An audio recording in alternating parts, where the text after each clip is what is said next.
suppose I should start with apologies to the railway modellers.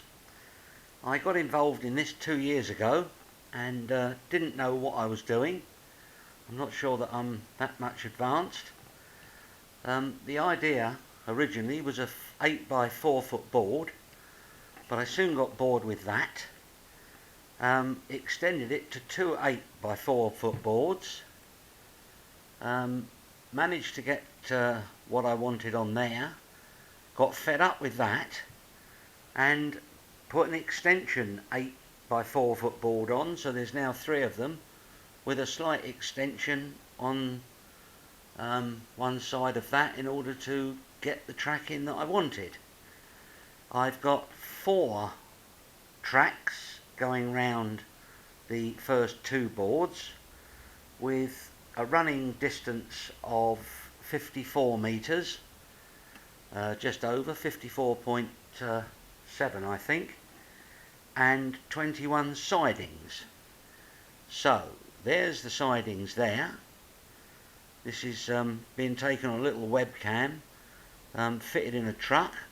So let's have a look round, shall we? We're coming down through here. Let's try it at an angle. Some of the sidings.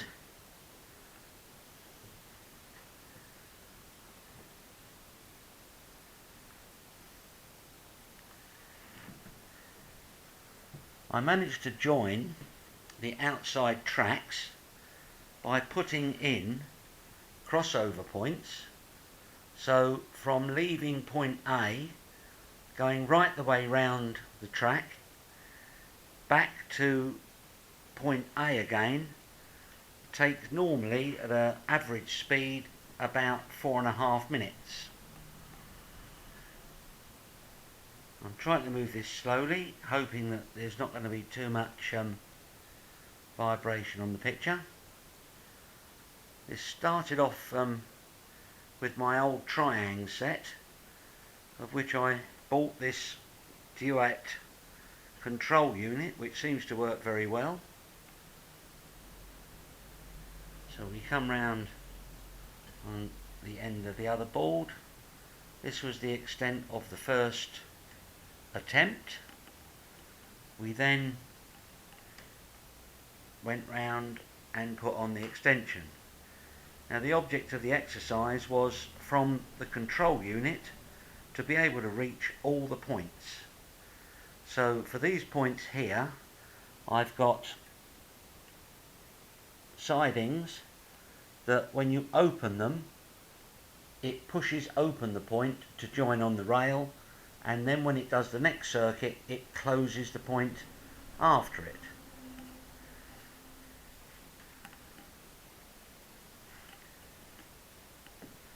We've even got a little nudist camp. Whoops, let's move on from that. So we're coming round here where we've got the sheds.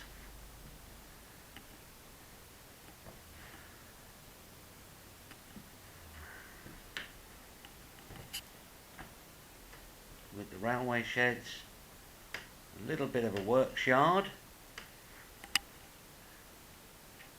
which you can see there. Coming round to row of houses.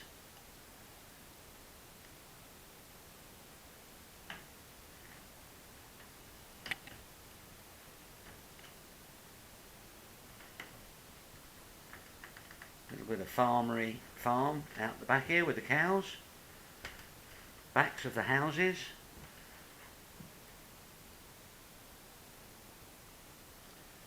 Where I managed to involve the dear wife, and she was making all of the vegetables in the patch out of a sort of plasticine-y stuff that you bake in the oven. Took her absolutely hours, but I think she's done a really great job. So thank you very much, Faye. Coming round to here. And that's the other side. General view. I do spend quite a bit of time doing this every day, and in fact even have a walking machine, so that I can set that running and we can see what's going on. And if I pop round to the other side, anybody that's really interested can take a trip on the cam truck, which runs round at track level. Get on there, Charlie. Let's go for a ride.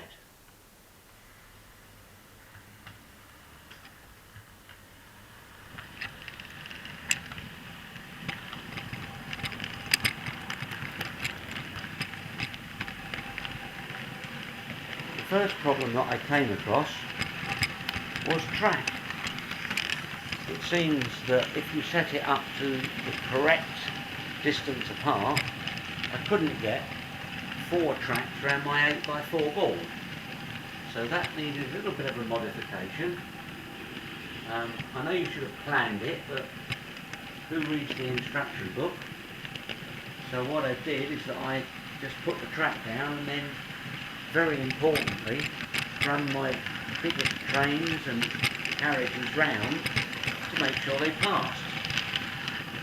Hope that's not too fast. Right, we're coming to the first set of crossovers.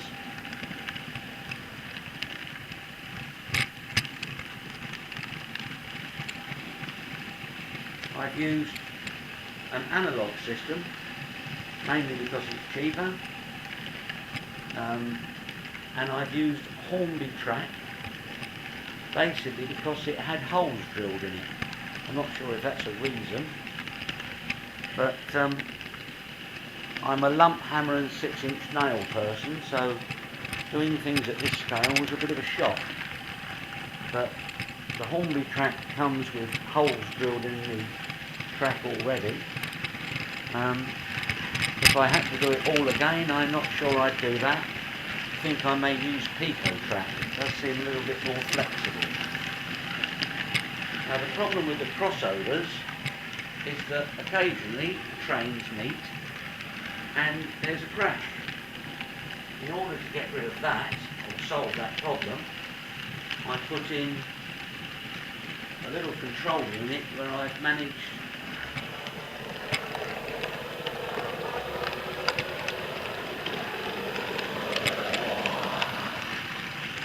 just gone through the tunnel, where I've managed to stop sections of track so that anything that looks like it's going to crash on the crossover points can now be halted.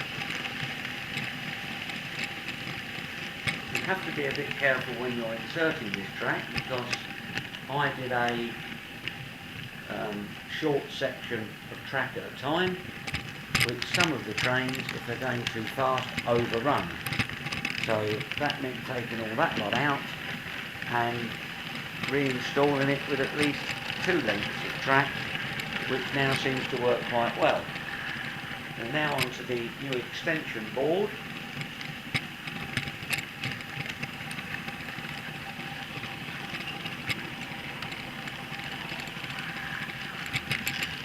The other problem that I found, well, there was quite a few really. Firstly, rolling stock. It seems that there's quite a lot of different couplings. The Hornby stuff seems to be fixed, while some of the NEN couplings are interchangeable, which are very useful, but you have to run the right stock with the right couplings, otherwise it doesn't work very well. The other problem I found was the trains, the engines. Although they're very nice, very detailed, the problem is when you fix the coupling on the front, the pipes, etc. on the train all tend to get in the way, they won't go round corners, and they derail. So the only way round that, I found, was to remove the pipes where you're going to put the couplings. Not ideal for the enthusiast, I'm sure, but it's the only way I could find to do it. Right, that's 2 circles round the new board, and we're now coming back onto the old section of track. I've put in a few of those re-railers. I found them reasonably useful. You do get the odd derailment, but not too many. One of the problems on track is that I bought flexi-track, which is very, very good, very useful, but be very careful when you're putting bends in, because if it's a little bit too tight, then you may find that some of the trains hang up and don't go round. So put it in lightly with just an odd tack, and make sure that everything runs through. Look at it from different angles, make sure that it looks like it's running smoothly, and only then afterwards do you even consider putting the ballast down. There's a little attachment that you can get to spread the ballast, which is absolutely wonderful.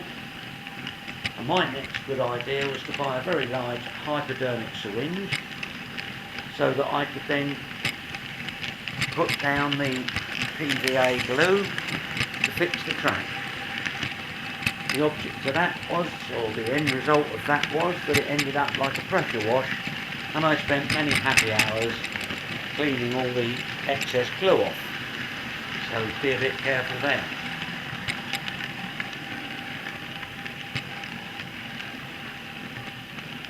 I've got 1 or 2 other trains running at the same time, trying to give a little bit of effect, but the problem with analog is that different trains seem to be running at different speeds. So there's an advantage to the BCC.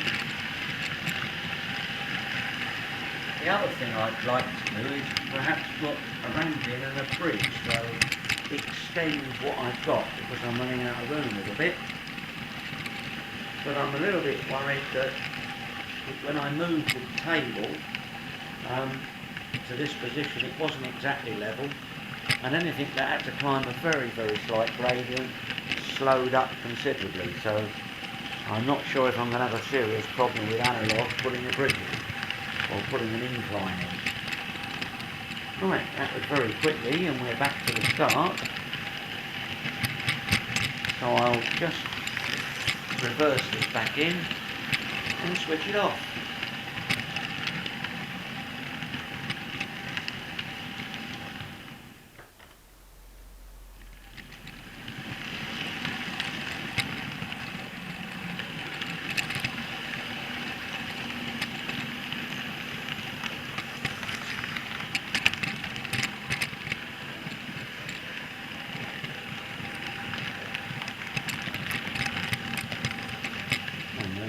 Back inside and where we started. Thank you for watching. Anybody that's got this far must be as sad as me, so if they're ever in Trons-la-Forêt, pop in for a cup of tea. You're more than welcome. Bye.